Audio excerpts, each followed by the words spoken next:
tout le monde pense que le silence vient de la peur.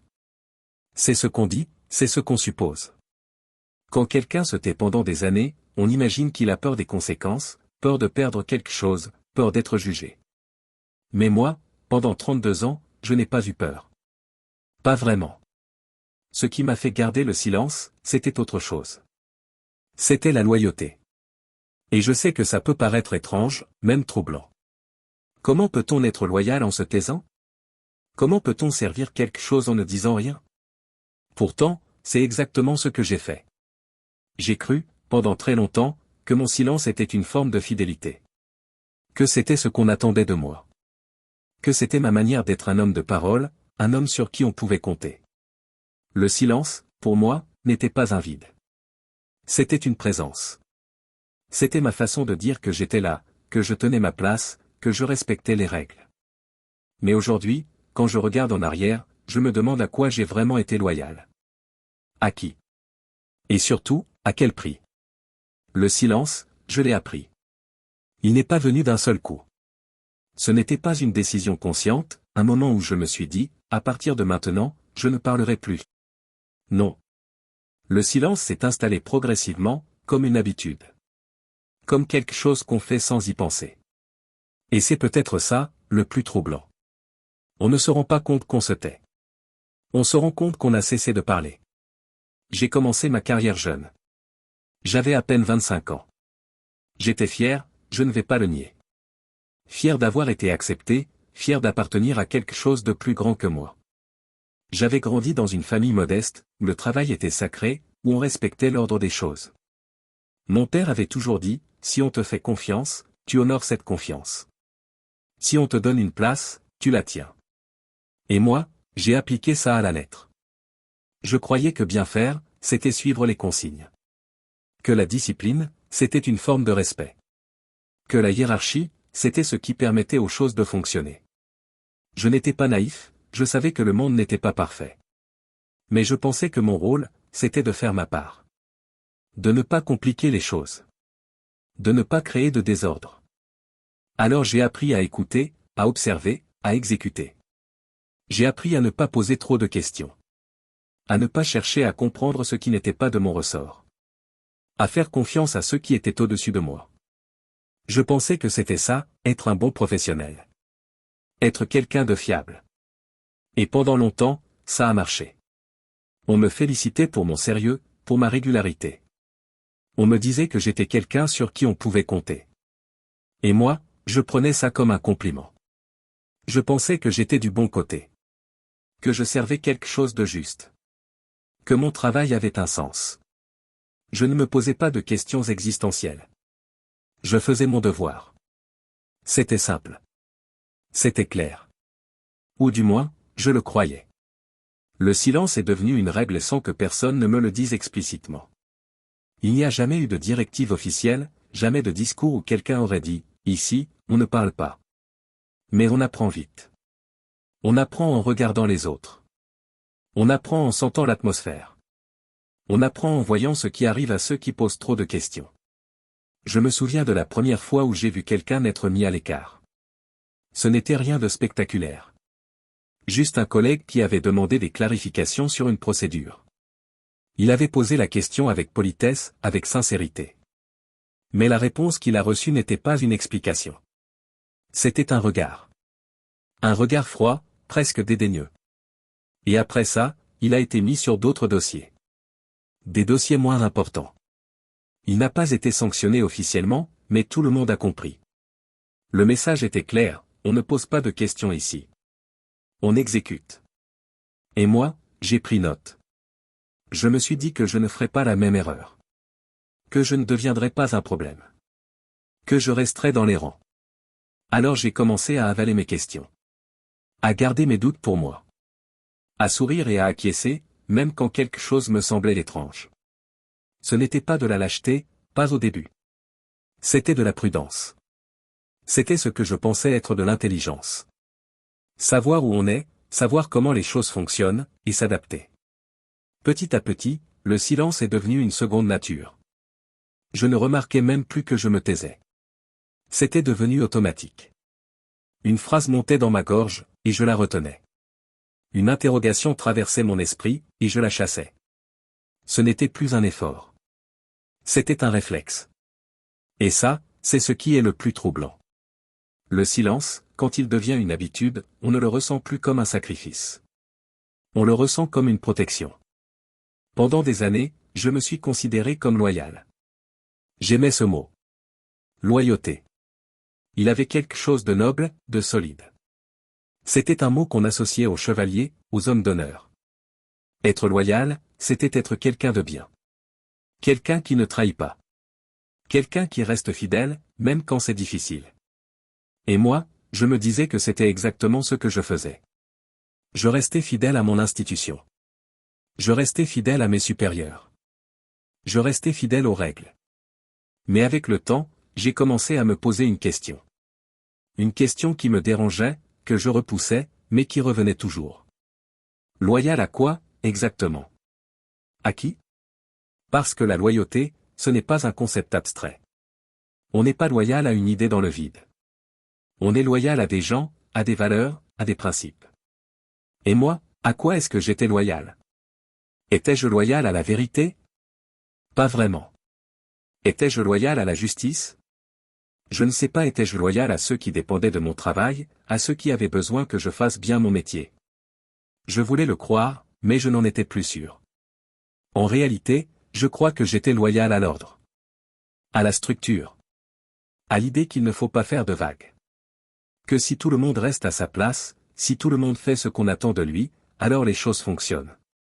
Mais c'est là que la loyauté devient un piège. Parce qu'elle cesse d'être une vertu.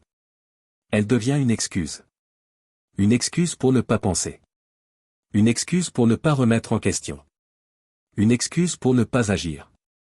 J'ai commencé à comprendre que ce que j'appelais loyauté, d'autres auraient pu l'appeler obéissance. Ou même complicité. Et cette pensée m'était insupportable. Parce que je ne voulais pas être complice. Je ne voulais pas être le genre d'homme qui ferme les yeux.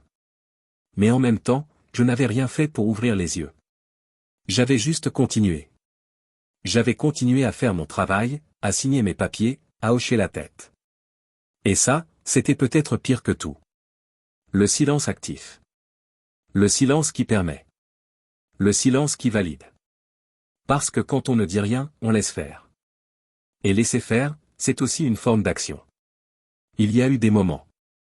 Des moments précis où j'aurais dû parler. Je m'en souviens. Je ne les oublie pas. Ce ne sont pas des moments dramatiques, pas des scènes de film. Ce sont des moments ordinaires, presque banals. Mais ce sont ces moments-là qui comptent. Je me souviens d'un dossier. Un dossier qui passait entre mes mains. Il y avait quelque chose qui ne collait pas. Les chiffres ne correspondaient pas. Les justifications étaient vagues. Et je le savais. Je le sentais. Mais le dossier venait d'en haut. Il avait déjà été validé par plusieurs niveaux. Qui étais-je pour le remettre en question? Alors j'ai fait ce qu'on attendait de moi. J'ai signé. J'ai signé parce que c'était plus simple. Parce que refuser aurait créé des problèmes. Parce que je me suis dit que si quelque chose n'allait pas, quelqu'un d'autre s'en rendrait compte. Quelqu'un de plus haut, quelqu'un de plus compétent. Mais personne ne s'en est rendu compte. Ou plutôt, personne n'a rien dit. Et le dossier est passé. Et moi, j'ai continué ma journée. Je me souviens aussi d'une réunion. Une décision devait être prise. Une décision qui allait avoir des conséquences. Des conséquences sur des gens, sur des vies. Et je savais que cette décision n'était pas la bonne. Je le savais parce que j'avais les informations. J'avais les données. Je savais qu'on allait dans la mauvaise direction. Mais autour de la table, tout le monde acquiesçait. Personne ne disait rien. Alors je me suis dit que si personne ne disait rien, c'est que j'avais peut-être tort. Que je ne voyais pas toute la situation. Que j'étais trop prudent, trop hésitant. Alors je me suis tu. Et la décision a été prise. Et les conséquences sont arrivées. Exactement comme je l'avais prévu. Mais il était trop tard. Et il y a eu ce regard. Ce regard que je n'ai pas soutenu. Un collègue qui me regardait, qui attendait que je dise quelque chose. Qui espérait, je crois, que quelqu'un valide ce qu'il ressentait. Mais je n'ai rien dit. J'ai baissé les yeux. J'ai fait semblant d'être concentré sur mes papiers. Et lui, il a compris. Il a compris qu'il était seul. Et il s'est tu aussi. Ces moments-là, je les revois souvent. Ils ne me quittent pas. Parce que ce n'étaient pas des moments où j'ai été forcé. Ce n'étaient pas des moments où on m'a menacé. C'étaient des moments où j'avais le choix. Et j'ai choisi le silence. J'ai choisi la facilité. J'ai choisi de ne pas être celui qui complique les choses. Et ce choix, je l'ai fait encore et encore. Jusqu'à ce qu'il ne soit plus vraiment un choix. Jusqu'à ce qu'il soit juste ma manière d'être. Le silence, il ne reste pas au bureau. Il ne s'arrête pas quand on quitte son travail. Il vous suit. Il s'installe en vous. Il devient une partie de vous. Je ne m'en suis pas rendu compte tout de suite. Mais avec le temps, j'ai commencé à voir les signes. Je dormais mal. Pas toutes les nuits, mais souvent. Je me réveillais au milieu de la nuit, et je pensais à ces dossiers, à ces décisions, à ces moments. Et je me disais que j'aurais dû faire autrement. Mais le matin, je me levais, je me préparais, et je retournais au travail. Et je continuais. Parce que c'est ce qu'on fait. On continue. Je me surprenais aussi à justifier. Même quand personne ne me demandait rien. Même dans ma tête. Je me construisais des arguments. Je me disais que je n'étais pas responsable, que je n'avais pas le pouvoir de changer les choses, que j'étais juste un rouage dans une machine. Et c'était vrai, d'une certaine manière. Mais c'était aussi une excuse. Une excuse pour ne pas me sentir coupable. Pour ne pas porter le poids de mes choix. Et puis, il y a eu ce moment étrange. Ce moment où je me suis rendu compte que je ne savais plus ce que je pensais vraiment. Je me surprenais à répéter des phrases, des idées, des justifications qui n'étaient pas les miennes. Qui venaient de mes supérieurs, de mes collègues, de l'institution. Je les avais tellement entendues, tellement répétées, qu'elles étaient devenues miennes. Mais ce n'étaient pas mes mots. Ce n'étaient pas mes convictions. J'avais perdu quelque chose en chemin. J'avais perdu ma propre voix. Et ça, c'est le prix du silence. Ce n'est pas juste ce qu'on ne dit pas aux autres. C'est ce qu'on cesse de se dire à soi-même. C'est cette partie de nous qui s'éteint, petit à petit, parce qu'on ne l'écoute plus. Parce qu'on a peur de ce qu'elle pourrait nous révéler. Le silence, il vous vide. Il vous transforme. Il fait de vous quelqu'un d'autre.